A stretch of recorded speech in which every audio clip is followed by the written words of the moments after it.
Hey guys, here's hey guys, here's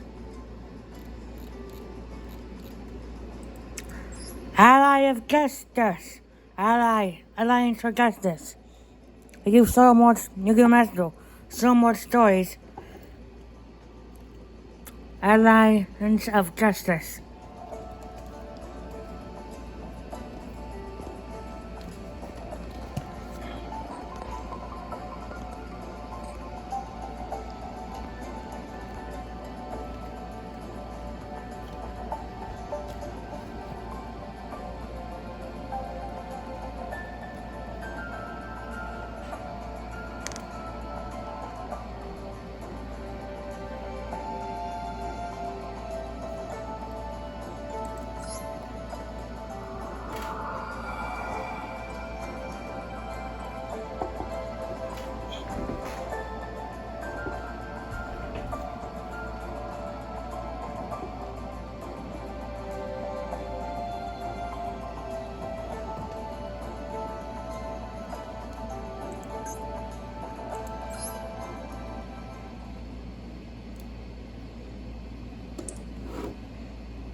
In May of 2023, Red Hook Studios released Darkest Dungeon 2, and with its arduous explorations, grueling battles, and unforgiving boss fights, it furthered the reputation of ruthlessness set by its predecessor.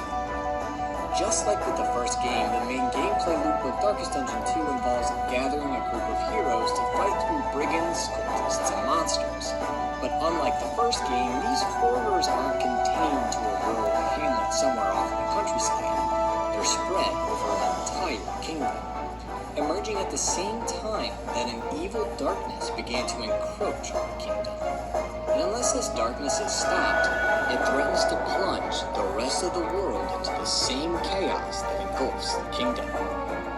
These huge stakes are still part of a personal journey, though, as throughout their quest, the player learns from an old colleague named the Academic that they've had a hand in the spread of this terrible darkness, and that ultimately, they're the only hope the world has in stopping it. Let's go through the story of the Academic and his protege, along with their path to redemption, to see the full story of Darkest Dungeon 2. Before we begin, I just want to say that obviously there's going to be spoilers for the story of Darkest Dungeon 2 ahead, so if you want to experience the eldritch horrors of the game yourself, now's the time to click away to do so. Also, if you'd like a refresher on the story of the first game, or would like to learn what it's about for the first time, I do have a video for the game, along with all its story DLC, up on the channel that you can watch if you'd like. I will say that it's not really necessary to be familiar with the story of the first game to enjoy the story of the second, as the two aren't really linked. There will be some Easter eggs and allusions to the first game that you won't understand if you aren't familiar with it, but that's really all you'll miss out on. So you're fine to skip the video if you'd like. Alright, with all that out of the way, let's get started. The story starts in an unnamed medieval kingdom that was very much like other kingdoms of its time. It had lush farmlands where crops were grown for the populace. It had docks and harbors along its coast that were filled with fishermen and merchants busy with the demands of trade and shipping. And it had sprawling cities of stone that served as beacons of progress and industry. All of these regions were connected together by a vast roadway that was not only essential for the citizens of the kingdom, but for merchants and traders from far-off lands as well, who were eager to come to the prosperous kingdom to trade goods of their own. As these travelers made their way through the realm, they could stop at the various inns and taverns that were all over the highway, where their carriages could be repaired, their supplies could be replenished, and their spirits could be lifted. While there was corruption and crime in the kingdom, as there is in any civilization, for the most part, the citizens of the realm lived ordinary, happy lives. However, the kingdom was not wholly picturesque, as there was one region that inspired fear and horror in travelers and natives alike: the towering mountain that loomed large on one of its borders. With its foreboding, rocky peaks, it had a sinister look, and an ill reputation to match. There were whispers that it was the home of some kind of intense, evil energy. Most of the populace was never eager to find out if there was any truth to these rumors, preferring to leave the dark mists of the mountain unexplored. However, there were some people that were fascinated by the dark wonder of these stories and sought out the truth, making their way to the treacherous slopes. These curious minds became the only residents of the mountain, forming a dark cult that was said to practice sacrilegious rituals too evil to fathom. But not every person that was fascinated with the horrific tales of the world was reckless enough to run to the mountain. Plenty of these people were quite ordinary, leading normal lives in the confines of the kingdom. One such person was a man that was known as the Academic. As suggested by his name, the Academic was a scholar, and when he wasn't plunging the depths of the world to find their forbidden secrets, he worked as a teacher in one of the universities that stood in the kingdom cities, where he guided the bright, youthful minds of the realm. One semester, as he was giving his normal lectures, the Academic took notice of one particular student due to the interesting questions the student asked him on all his favorite subjects. It wasn't long before the Academic deduced that it was because this student shared his fascination with the taboo subjects of the world. And as a result, the Academic took the student as his protege, serving as a mentor to him. As the two spent more time together, discussing their theories on long walks through the land, or sneaking away from school events to debate the topics of the research, the student-mentor relationship between them quickly turned into a partnership and then a full-blown friendship. Their research into the occult led them to conduct a variety of experiments, like one that involved dissecting the brain of a cadaver to understand the properties of the mind, or another that produced a tentacled, fleshy creature that needed to be caged, as well as the discovery of several artifacts or relics that had strange powers, like a polyhedral object recovered from a sunken temple, or an altar glowing with a red orb that seemed to have some sort of connection to the void. While their findings were amazing, none of them unlocked the secrets of the world that they so sought. So, the two turned their attention to the myths and legends of ancient cultures, noticing a pattern that ran through the stories. Eventually, after many long months of research, the protege found what they were looking for. We often have customers come into Patriot pumped up to buy a new car, but instead they wind up driving out in a pre-owned certified Subaru, and they're pickled pink. Our Subaru certified pre-owned vehicles come with a 7-year, 100,000-mile warranty, special financing, and 24-hour roadside assistance. They look new, they feel new, you can't tell the difference, and they cost less. At Patriot, you can trade in and trade up at the same time. Patriot Subaru, North Attleboro. Pickled pink.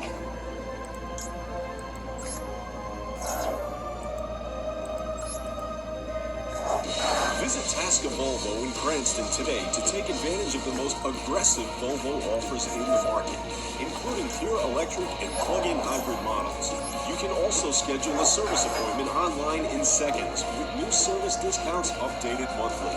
Stop in today and find out what we mean when we say you will be satisfied.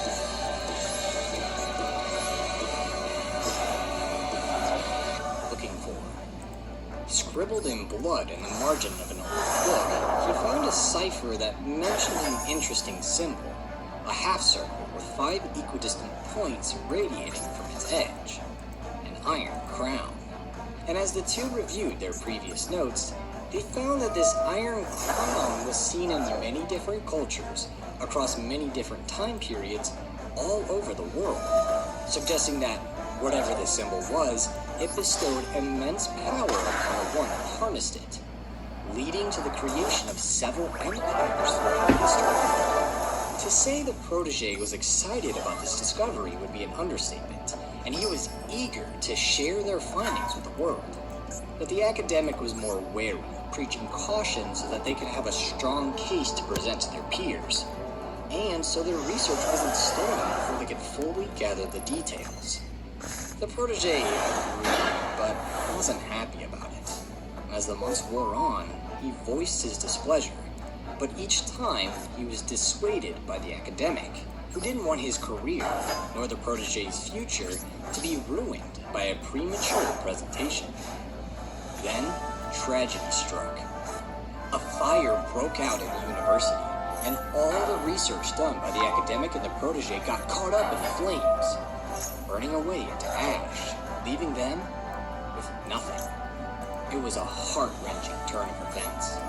Yet, at the same time, the academic couldn't help but feel relieved at being free from researching the Iron Crown, as he had felt a resentment growing in his friend at his insistence that they be cautious with their work. Perhaps now things could go back to how they were. But then, an interesting letter arrived on the doorstep. It had been mailed by a wealthy nobleman who lived in a rural hamlet off in the countryside of the kingdom.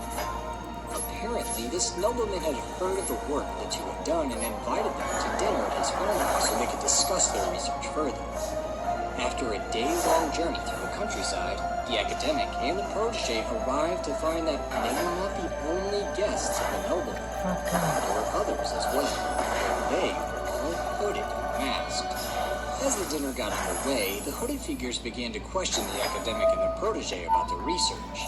Although the nobleman assured the two that the questions were only for academic purposes, due to the prevalence of the Iron Crown and the iconography that surrounded them, as well as the fervor of the masked figures and their host, the academic sensed an ulterior motive behind the gathering.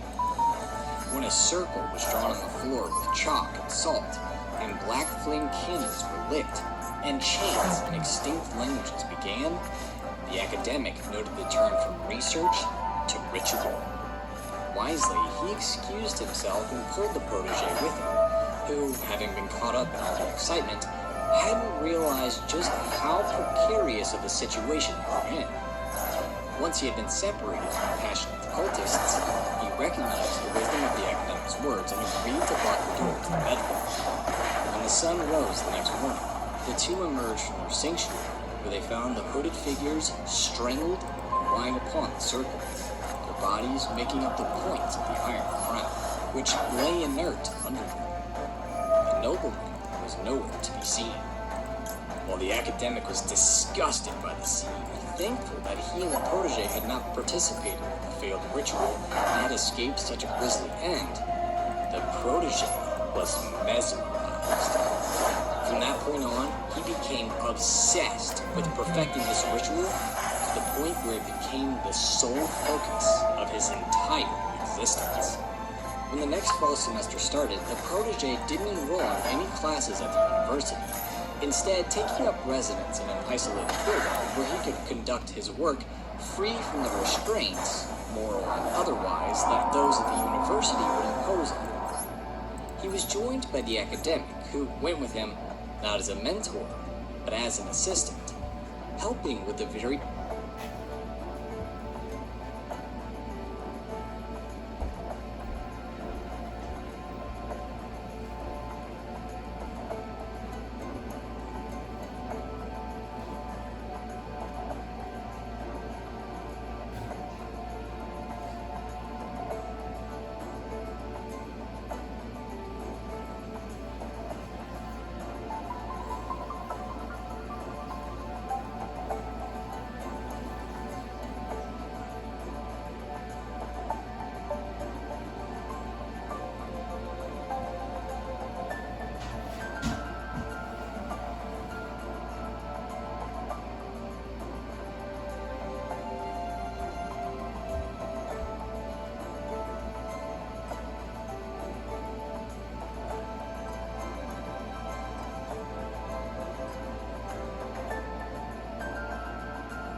helping with the various experiments the protege carried out to unlock the secrets of the Iron Crown, such as one centered on light, which burned their eyes, or others centered on sound, which caused their ears to bleed. As more and more of these tests were conducted, the academic could see the effect they were having on his friend. It was driving him mad, which only deepened the reluctance to proceed that had been growing in the academic's heart.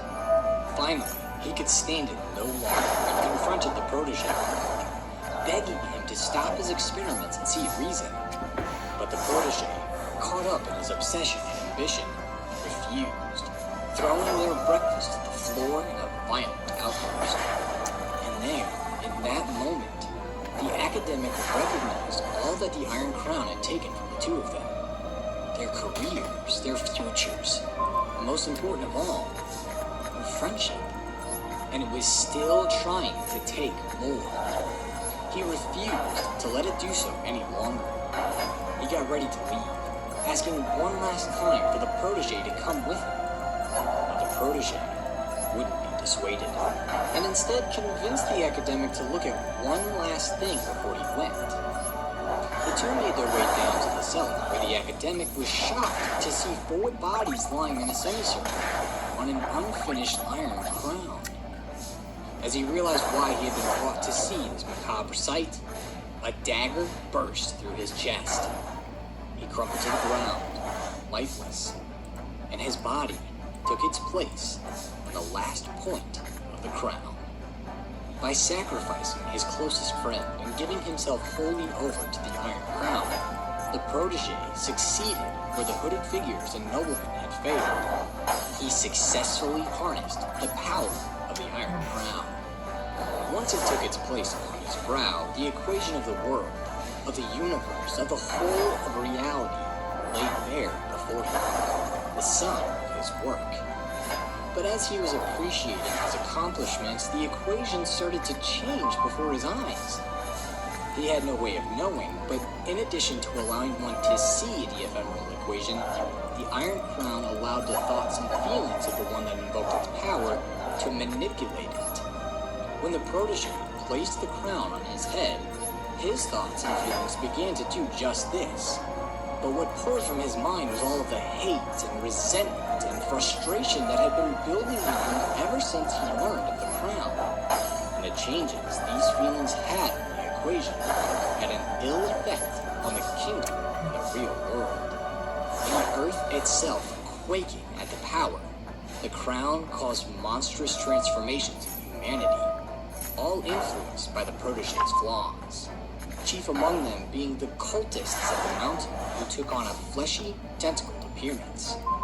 The crown wasn't just changing what already existed, though. It was also creating anew, bringing into existence entities never before seen in the universe. Unspeakable horrors imprinted with the protege's insatiable, ambitious hunger. It also created powerful monsters that were the physical embodiments of the protege's failings. His denial became a series of chains and padlocks that locked away the world's mind. His resentment became the seething sigh, a monster that freely let loose all the anger he'd held in his chest. His obsession birthed the focused fault, which, once it concentrated on the subject, bore into it with a power unrivaled by anything else in the world. And his ambition manifested into the ravenous reach, a monster that symbolized how the protege clawed after his desires, but was never satisfied with what he had or what he had to give up to reach them. The finest of his creations, though, was a gargantuan, monstrous titan with squirming guts and a single giant eye. His full body of work. And atop the head of this titan sat a facsimile of the protege, a dark copy of the king of the Iron Crown. It was an incredible display, but despite it being the culmination of his work, of all his sacrifices and determination, the protege was horrified by it, recognizing how deplorable and wrong it all was. Being the king of the Iron Crown, he had the ability to use it to correct his mistake, to right the wrong. But the evil effects of the dark parts of his mind broke his willpower. He fled from the darkness he'd unleashed upon the world, running away to a remote valley deep in the kingdom, where he intended to hide from the darkness for the rest of his life. Save hundreds during the 4th of July mattress sale at Raymore and Flanagan. Get the best deals on the best brands. Finance your new mattress for as little as $15 a month with no deposit and no interest for 72 months at Raymore and Flanagan.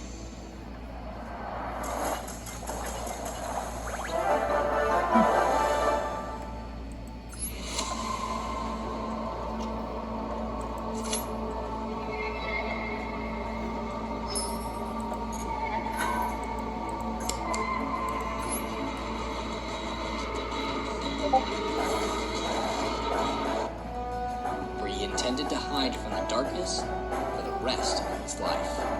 Without the protege to stop it, the darkness soon spread over the kingdom, primarily emanating from the focal point of evil in the realm, the ominous mountain, where the evil twin of the protege resided as the hateful god of the stain spreading over the world. From this dark domain, the cultists poured forth, eager to spread the corruption of their master out into the wide world. The kingdom had sensed this invasion was coming and sent their army, led by its general, to the woods of the mountain's base to stop the cultists. But when the cultists descended from the mountain slopes, the soldiers offered no resistance, having already been demoralized by the horror of the power coming from the mountain. Instead, they simply wandered the woods, listless and empty.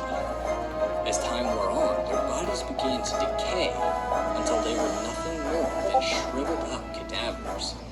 But still, the soldiers wandered on, dreaming of the day that the end of the world gave them the release that had been denied to them. The general, too, suffered his fate, but instead of wandering, he had his dreams on a bed of branches in the fortress that used to be his command post, where he had endless nightmares about the failures, real and imagined, of his life. The forest, having now decayed into a tangled, gnarled mass of roots and branches filled with undead, grew around and through the sleeping general, as well as the remnants of his men, a physical representation that they would never be free of its dark clutches.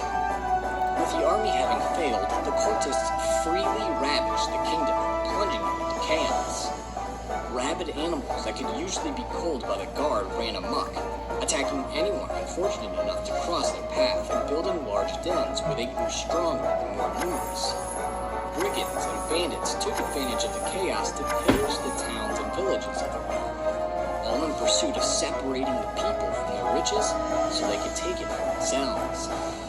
In the sprawling cities, massive riots broke out.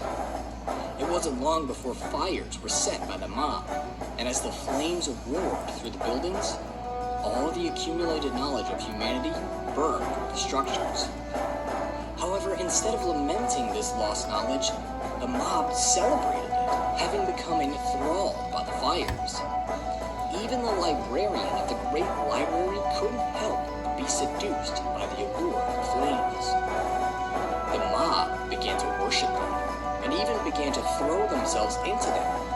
But as the heat seared their bodies, melting their skin and fat, it did not consume them. Instead, they became resistant to the fires and even gained the ability to control them to an extent, to use them for their benefit. These blessings only cemented their warped belief system, leading them to become fanatics of the fire. These crazed lunatics turned murderous and used their newfound powers to kill all those that did not adhere to their beliefs, adorning the streets of the cities and their own bodies with the corpses and limbs of their victims.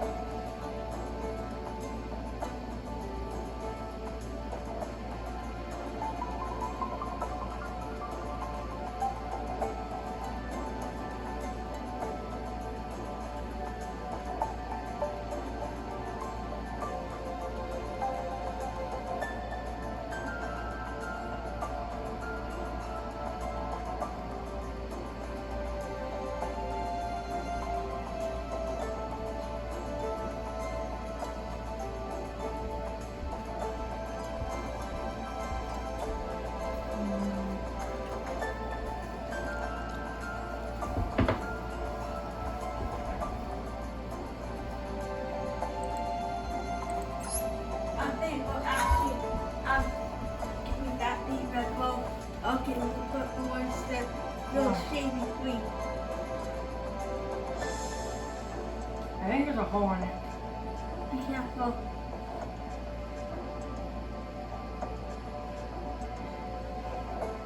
It's good. Don't pick it. Okay. Oh, I can keep it rolling. Okay.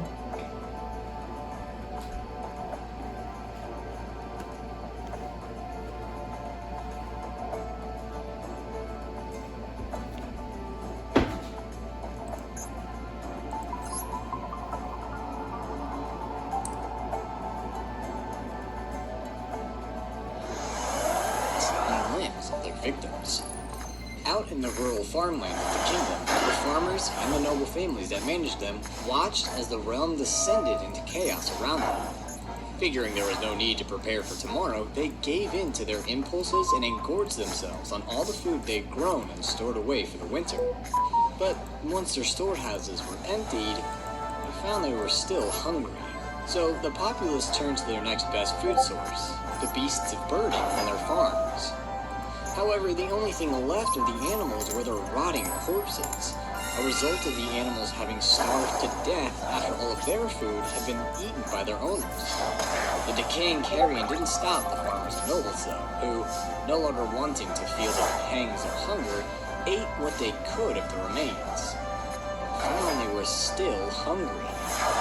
Desperate to sate the intense hunger that aches their bellies, the people of the farmlands turned on themselves, cannibalizing each other to end their torturous starvation. But they were still hungry. As they devolved into this frenzy of consumption, where they ate any and everything they could to stave off their starvation, their once luscious fields were transformed into an area filled with rot, where spoiled meat and flesh lay all over. And then something strange happened. A new crop sprouted in the field. Tall stalks that resembled the piles of rancid meat that covered the area. The farmers and nobles, no longer having inhibitions about eating things they probably shouldn't, soon ate this plant, and were thrilled to find that it satisfied their hunger. Thus, they gobbled up any trace of this crop they could find, feasting on fields. And as they gave in to their deranged gluttony, their bodies began to undergo monstrous transformations.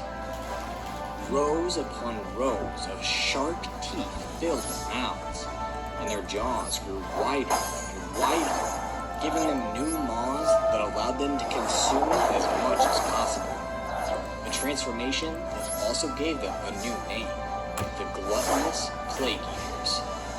Like the fanatics, these Plague Eaters began a worship of their own, but their worship wasn't directed towards an inanimate object like fire.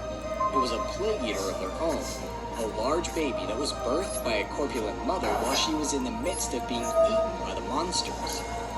Unlike all the other Plague Eaters, the baby hadn't adopted the crop. It was born from it, having been a Plague Eater since it was in its mother's womb, thus making it a child of the rotten harvest.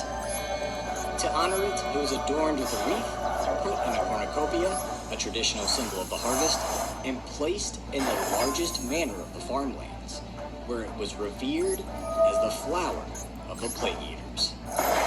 Having seen what happened in the forests, cities, and farmlands of the kingdom, the fishermen and merchants of the coasts realized the apocalypse was nigh.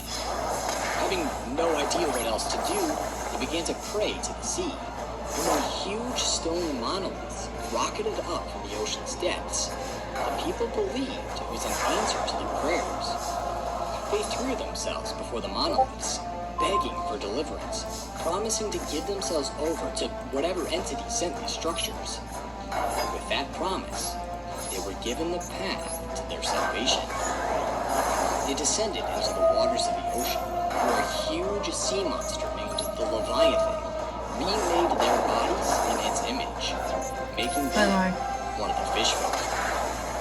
The transformation signified not only a physical acceptance of their new life, but a spiritual one as well, as by giving their souls over to the Leviathan and worshipping it as a god, they truly became one of its people. After being transformed, the people of the coast returned to their former homes to pillage and gather tribute for their god, thus rendering the docks and harbors that once bustled with life empty and desolate, where one always wondered what horrors hid behind the shroud of mist that covered the whole area. With the whole kingdom in chaos, the desperate few that were not killed in the devastation fled, and as they made their way across the country, they noticed newly opened holes in the ground. These holes led to long disused waterways that seemed like they could offer safety from the chaos of the surface, but in truth were the home of bestial creatures that were just as horrific as the monsters and lunatics above. Grotesque, unnatural pig-man hybrids that freely frolicked the filth of these long-abandoned tunnels. While the kingdom had received reports of these creatures from a rural hamlet in the east of the kingdom, reports that suggested the swine creatures also had an otherworldly intelligence about them, they never investigated them. As such, the pigmen had been able to multiply and spread in the darkness of the warrens undisturbed for years. While the pigmen were used to the dark of the tunnels, any surface dweller that was unfortunate enough to find themselves in the home of the pigmen would quickly become lost in the winding tunnels. And unless they made a quick exit, they were doomed to become a meal for the swine creatures, who delighted in getting some fresh meat to fill their bellies with. Wholly gripped in all these unearthly horrors, the kingdom seemed destined to fall. And with how unstoppable the evil power emanating from the mountain was, it seemed likely that the rest of the world would inevitably follow suit. Although there was one person that had the power to stop this outcome, he didn't have the willpower, still cowering in his lonesome cottage in the valley, refusing to face his sins. The situation seemed hopeless. That is, until the protege received an unexpected visitor that changed everything. Despite his cowardice, the protege did feel guilty about the darkness he had brought into the world, and as it fell to ruin around him, this guilt continued to grow and grow until one night, while he was sitting alone in his cottage, something burst through his door.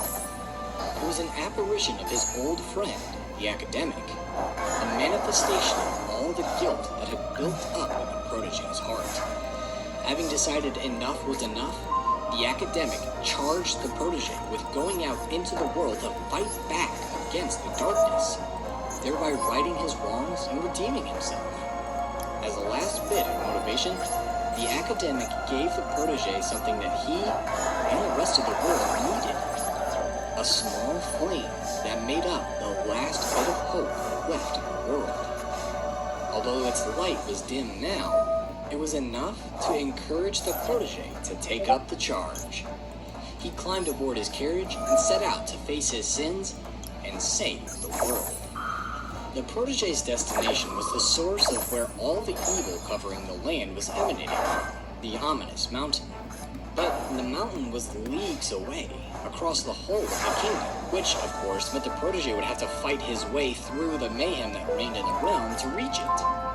That posed a problem, as the protege, like their mentor, was a scholar, not a fighter. Luckily, he found a solution to his dilemma at a crossroads not far from his cottage. Like the other locations in the kingdom, this crossroads was calling things from the reaches of the world to gather here. But it was not calling for lunatics or monsters. It was calling for people who were searching for redemption of their own. And all those that arrived were capable fighters. The protege was able to enlist these mercenaries to his cause, convincing them that by helping him, they too could find the redemption they so sought. With a party gathered, the group set out into the devastated regions of the kingdom, clearing out the creature dens and fighting through the monstrous cultists. collecting trinkets and items to assist them in battle, and helping the desperate few that had not yet been killed in the chaos as they did so. At times, the forces of darkness proved too much for the group, so the protege would pull them back to the valley to regroup and rest. Or if he let his overconfidence get the better of him, he would retreat on his own, having watched the mercenaries fall in battle. In either case, the protege did not return empty-handed. He brought with him small candles of hope that he and his adventuring party had found in their expedition. These candles were an integral part to the protege's journey, as they could be used at an altar of hope not far from his cottage to stoke the flame of hope, allowing it to grow in brightness and power. As the flame grew, it pushed back against the darkness of the Iron Crown, allowing the protege to remember what the world was like before its ruin, giving hope that it could one day be restored to that state. With the recognition that their work was not in vain, the protege and the mercenaries went on further expeditions through the kingdom, further cultivating the hope of the realm by extinguishing the fires of the fanatics and the librarian, ending the dreams of the sleeping general and his men, cleansing the fetter of the plague eaters and the harvest child, toppling the marine god of the shroud, and culling the swine creatures of the sluice. However, while these actions helped push the darkness back, they did not quell it, as the Iron Crown continued to interact with the protege's mind to bring back the evil that was destroyed by his expeditions. In order to fully defeat the darkness, the protege needed to face his failures. Failures that were made manifest and resided at the mountain. With the help of the ever-growing hope of the flame, as well as the encouragement of the protege's mentor, whose voice had been ringing in his head through his whole journey, the protege and his group of mercenaries made several journeys to the mountain and defeated the physical embodiment of the protege's failures. They overcame the powers of negation of the shackles of denial and destroyed them, thereby freeing the world's mind. They weathered the sharp breath of the seething sigh until they killed the Avatar, allowing the protege to release his resentment and breathe easily again. They withstood the gaze of the focused fault until they eliminated the monster, which opened the protege's eyes, letting him get over his obsessions and see his other blessings and accomplishments.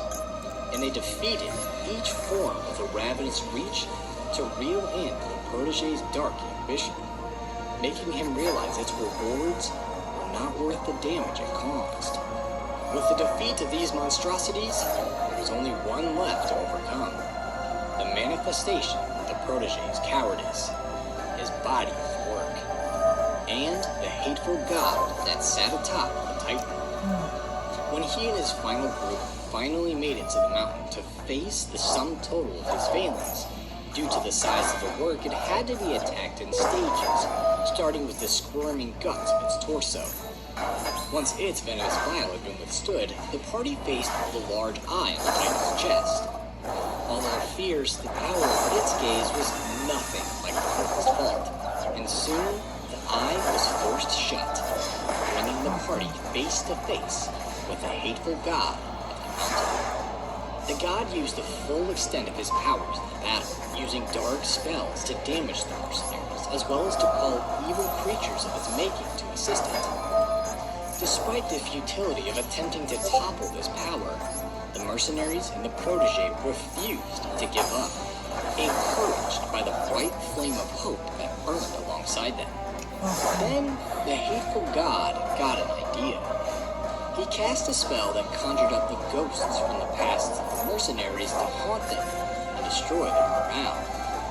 But what the evil twin of the protege thought would be a boon for him turned out to be the start of his downfall, as once the summoned specter was destroyed by the mercenary it came from, they were emboldened, giving them a fierce power that struck a deep wound to the dark lord. These exaltations turned the tide of the battle, and eventually, the hateful god was destroyed by the protege and the mercenaries, thereby ending his scourge of evil and saving the kingdom. The god did not go alone, however, as his death brought about the death of the protege as well. But before life left him completely, the protege, with his failings overcome, regained full control of the Iron Crown and used his memory of what the kingdom used to be to remake and rebuild it, rebalancing the equation of the world and absolving him of his sins.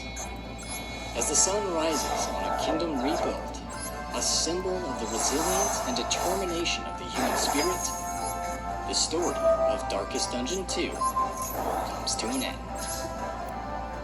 At first glance, Darkest Dungeon 2 appears to be a deeply negative experience, with grueling, unforgiving battles and boss fights, and a main character that literally causes the downfall of the world you play in.